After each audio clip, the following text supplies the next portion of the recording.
రైతును రాజు చేసిన ఘనత కేసీఆర్ దైతే రైతులను అరిగోస పెట్టిన నాయకుడు రేవంత్ రెడ్డి అని మాజీ జెడ్పీ చైర్పర్సన్ దా వసంత సురేష్ అన్నారు. రాయకల్ మండలం ఆలూరు గ్రామంలో వరి ధాన్య కొనుగోలు కేంద్రంలో బీఆర్ఎస్ నాయకులు మరియు రైతులతో కలిసి ఆమె పరిశీలించారు. ఈ సందర్భంగా దా వసంత మాట్లాడుతూ అధికారుల నిర్లక్ష్యం వల్లనే కల్లాల్లో ఎక్కడ ధాన్యం అక్కడే పెరిగిపోయిందని అన్నారు. గ్రామంలోని రైతులు కొనుగోలు చేయాలని ధర్నా చేసినా ఇక్కడున్న అధికారులు నిమ్మకు నీరెత్తినట్లు ఉన్నారని, దీన్ని బట్టి ప్రభుత్వానికి రైతులపై ఉన్న చిత్తశుద్ధి అర్థమవుతుందని ఆమె అన్నారు. రైతు ఏడ్చిన రాజ్యము, ఎద్దు ఏడ్చిన వ్యవసాయం బాగుపడ్డట్టు లేదని, సామెతలాగా కాంగ్రెస్ ప్రభుత్వం ఉందని అన్నారు. కార్యక్రమంలో బీఆర్ఎస్ నాయకులు బర్ఖాం మల్లేష్, ఆనందరావు, సుధాకర్, ఫ్యాక్స్ చైర్మన్ రాజిరెడ్డి, సర్పంచులు స్వామిరెడ్డి, గంగాధర్, నాయకులు ఎండి చాంద్, మల్లారెడ్డి, జగదీశ్వర్ రెడ్డి, ఆడ కృష్ణ, నంద్ నాయక్, రైతులు తదితరులు పాల్గొన్నారు.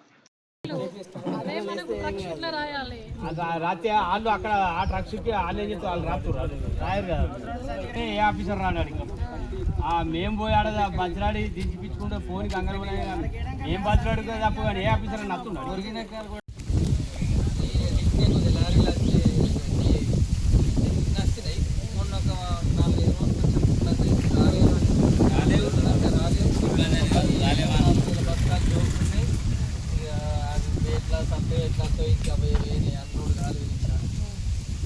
అయితే ఎండాకాలం కదా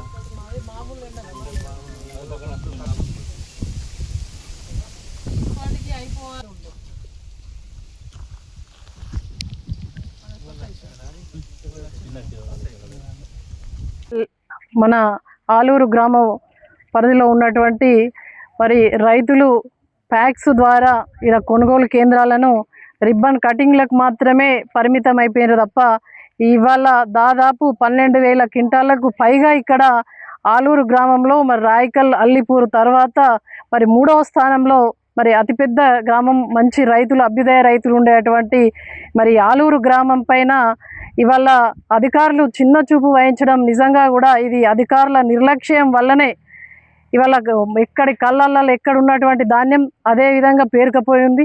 మరి ఇక్కడ ఉన్నటువంటి మరి అధికారులు కానీ వాళ్ళకు కానీ మరి ఇక్కడ ఉన్న రైతులు మరి ధర్నా చేసినా కూడా మరి నిమ్మకు నీరెత్తినట్టుగా వ్యవహరించడం నిజంగా కూడా రైతు పట్ల ఈ ప్రభుత్వానికి చిత్తశుద్ధి లేదు. మరి ప్రభుత్వంతో సమన్వయం చేసుకుంటూ మరి రైతులకు వారధిగా నిలవాల్సినటువంటి అధికారులకు కూడా మరి చీమ కుట్టినట్టుగా మరి లేకపోవడం నిజంగా కూడా విచారకరం. ఇవాళ రైతు ఏడ్చినటువంటి రాజ్యం ఎద్దేడ్చిన మరి వ్యవసాయం బాగుపడది అనే విధంగా మరి ఏదైతే సామెత ఉన్నదో ఆ విధంగా ఇలా తెలంగాణ రాష్ట్రం అంతా కూడా రైతులు పంట పండించుడు ఒక ఎత్తు అవుతుంది. 4 నెలలు పంట పండిస్తే 2 నెలలు అమ్ముకోవడానికి అవుతుంది. దాదాపు పంటను అమ్ముకోవడం ఒక ఎత్తు అవుతుంది, ఇలా పంట పండించడం ఇంకొక ఎత్తు అవుతుంది. మళ్ళీ దాంట్లో ఫోన్ల యాప్ల పరిమితి పెట్టుడు, యాప్ల యూరియా బుక్ చేసుడు, మరి ఫోన్ పట్టుకొనే రైతు పొలంలో ఉంటే ఈ పంట ఎట్లా పండించాలి? ఫోన్ పట్టుకొని ఉండుడా, పంట పండించుడా అనేది అర్థం కాని పరిస్థితి ఉంది. ఇలా సాఫ్ట్వేర్ ఇంజనీర్ కాదు కదా రైతు మట్టిలో బొర్రుతేనే ఈ దేశానికి అన్నం పెట్టే స్థాయికి ఎదిగినటువంటి రాష్ట్రం ఏదైనా ఉందంటే తెలంగాణ రాష్ట్రం. తెలంగాణ రాష్ట్రానికి వెన్నుముక అయినటువంటి ఇలా రైతును రాజు చేసినటువంటి నాయకుడు మరి కేసీఆర్ గారు. మరి రైస్ బౌల్ ఆఫ్ మరి ఇండియాగా పేరుగాంచిందంటే దాంట్లో మరి పంజాబ్ తర్వాత మరి 2వ స్థానంలో ఉన్నది తెలంగాణ రాష్ట్రమే. తెలంగాణ రాష్ట్రం ఒక అన్నపూర్ణగా ఉంది అని అంటే ఇంతమంది రైతులు కష్టపడితేనే ఇవాళ ఒక తెలంగాణ రాష్ట్రానికి మరి భారతదేశంలో తెలంగాణ రాష్ట్రానికి ఆ పేరు వచ్చింది. కానీ ఇవాళ కళ్ళాలలో నిరీక్షణ, ఇలా ఎర్రటి ఎండ కొడుతూ ఉంది, నెత్తి మీదనేమో ఎండ, కళ్ళాలలోనేమో వడ్లు. రైతు అన్నమో రామచంద్ర అయ్యే పరిస్థితి వచ్చింది. ఇలా తొందరగా మరి వర్షాలు వచ్చే అవకాశం కూడా ఉన్నది.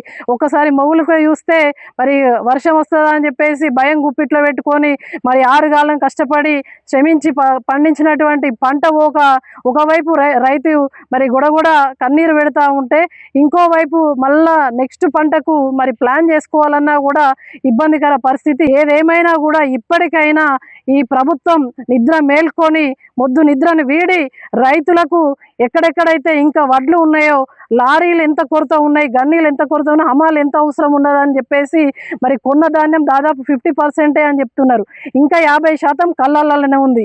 మరి కాలమేమో నెత్తి మీద ఉన్నది. కాబట్టి దయచేసి రైతుల పక్షాన మేము జిల్లా యంత్రాంగాన్ని, ప్రభుత్వాన్ని విజ్ఞప్తి చేస్తున్నాం, రిక్వెస్ట్ చేస్తున్నాం, మిమ్మల్ని డిమాండ్ చేస్తలే మా రైతుల వడ్లు పోవాలని చెప్పేసి మీకు రిక్వెస్ట్ చేస్తూ ఉన్నాం. దయచేసి జిల్లా యంత్రాంగం తక్షణమే స్పందించి మరి ఈ యొక్క కొనుగోలు కేంద్రంలో ఉన్న కళ్ళల్లో ఉన్నటువంటి వడ్లు తొందరనే అతి త్వరగా ఈ కొనుగోలు వేగవంతం చేయాలని చెప్పేసి రిక్వెస్ట్ చేస్తూ ఉన్నాం.